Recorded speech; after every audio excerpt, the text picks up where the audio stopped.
மூலிகையின் முகவரியை தேடிச் சென்று கொண்டிருக்கிறேன்.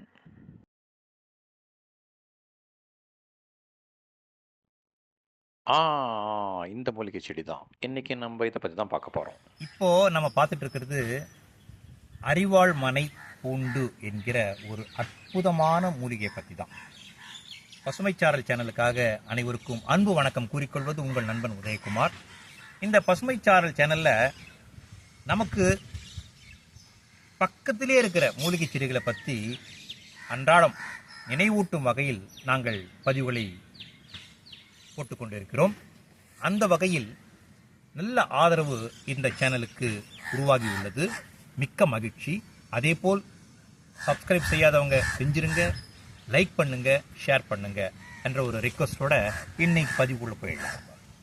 அரிவாள் மனை பூண்டு, இதையே அரிவாள் மூக்கு பச்சிலை அப்படின்னு கூட சொல்லுவாங்க. ஒன்றும் இல்லைங்க, பார்க்கறதுக்கு அப்படியே வேப்பலையை கொஞ்சம் ஞாபகப்படுத்தும். என்ன பாருங்களேன், கொஞ்சம் வேப்பலையை ஞாபகப்படுத்தும். அதே மாதிரி அந்த மூக்கு வந்து அரிவாள் மூக்கு அப்படின்ற மாதிரி இருக்கும். சரிங்களா? இது பூக்கும் வகை தாவரம். இதை அறிவியல் பெயரில் சொல்லும்போது சிட்டா அக்யூட்டா அப்படின்னு சொல்லுவாங்க. இதனோட அறிவியல் பெயர் சிட்டா அக்யூட்டா. இது வளரக்கூடியது ஒரு 1 அடியிலிருந்து 2 அடிக்குள்ளே தான் வளரும். அவ்வளோதான் இந்த ஹைட் வளரும் இந்த செடி. இதுக்கு ஏகப்பட்ட டிமாண்ட் இருக்குங்க. அது ஏன்றதை அப்புறம் சொல்கிறேன் நான். இது பொதுவாக அக்டோபர் நவம்பர் மாதத்தில் அப்படியே இலை தழைச்சி பூவெல்லாம் அருமையான மஞ்சப்பூ ஒன்று இருக்குங்க. அந்த மஞ்சப்பூவெல்லாம் பூத்து ரொம்ப அருமையாக இருக்கும் பார்க்குறதுக்கு. முதல்ல இதனோட மருத்துவ குணத்தை பார்த்துருவோம், அதுக்கப்புறம் ஏன் டிமாண்ட்ன்றதை சொல்கிறேன் நான். இது மால்வேசியா குடும்பத்தை சார்ந்த ஒரு தாவரம். இந்த இலையை ஒன்றும் இல்லைங்க, அப்படியே நசுக்குனீங்கன்னா, பச்சை இலை அப்படி நசுக்குனீங்கன்னா இதில் ஒரு சின்ன சாறு வரும். இந்த சாறு மாதிரி புண்களுக்கும் வெட்டுக்காயத்துக்கும் மருந்து வேறு எதுவும் உலகில் இல்லை அப்படின்றத அருமையான ஒரு விஷயமா இங்கே பதிவு செய்கிறேன். இந்த அப்படியே இலையை அப்படி பச்சை சாறு எடுத்து அப்படி தடவினீங்கன்னா எந்த விதமான புண்ணாக இருந்தாலும் சரி, எந்த விதமான வெட்டுக்காயமாக இருந்தாலும் சரி போயிடுங்க. அதே மாதிரி இதனோட வேரை காய வச்சு அந்த பவுடரை ஒரு பாட்டிலில் போட்டு வச்சுக்கிட்டு அதை தினமும் காலையிலையோ இல்லைன்னா சாப்பிட்ட பிறகு ராத்திரி படுக்கிறதுக்கு முன்னாடியோ இதமான ஒரு வெந்நீரில் கொடுத்தீங்கன்னா, முக்கியமாக சிறுவர்களுக்கு, படிக்கும் வயதில் உள்ள குழந்தைகளுக்கு கொடுத்தீங்கன்னா அது என்ன தெரியுங்களா செய்யணும்? அருமையான ஞாபக சக்தியை கொடுக்குங்க. அருமருந்துங்க. ஞாபக சக்திக்கு இது மாதிரி ஒரு அருமருந்து வேற எங்கேயுமே இல்லைங்க.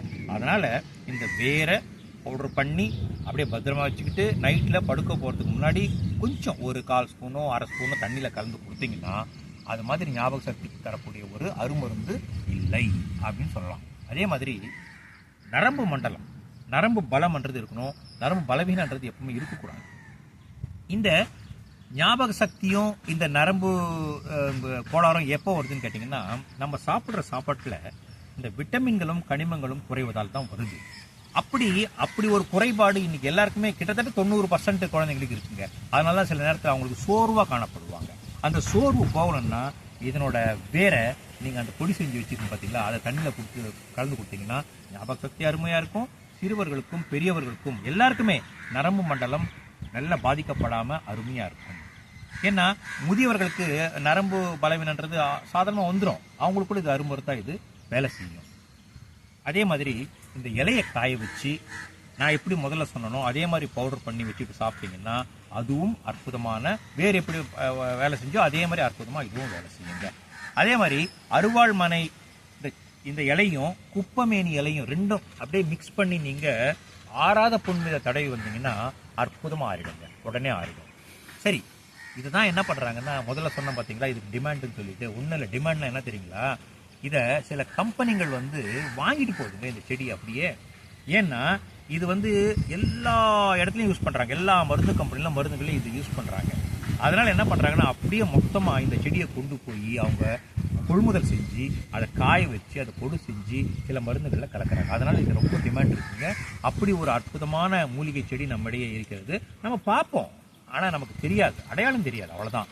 இது என்னன்னு கேட்டிங்கன்னா, சாதாரணமாக எல்லா இடத்துலையுமே வளரும், பார்க்கலாம் நீங்கள். இதுக்கு கிட்டத்தட்ட என்னன்னு கேட்டிங்கன்னா, பார்க்கறதுக்கு நீங்கள் நான் சொன்ன மாதிரி ஒரு அருவாள் மூக்கு மாதிரி இருக்கும், பார்க்கறதுக்கு கொஞ்சம் அந்த வேப்பிலை மாதிரியும் இருக்கும். இந்த ஓரெல்லாம் கூட கிட்டத்தட்ட வேப்பிலையில் எப்படி கட்டிருக்கோ அதே மாதிரியே இருக்குங்க. இப்படி ஒரு அருமையான மூலிகை செடி நம்மிடையே இருக்கிறது என்று உங்களுக்கு அறிமுகம் செய்து இந்த பதிவில் நம்மிடையே ஒளிப்பதிவாளராக பணிபுரிந்த நீலகண்டனுடன் விடைபெறுகிறேன். நன்றி. மீண்டும் அடுத்த பதிவில் சந்திப்போம்.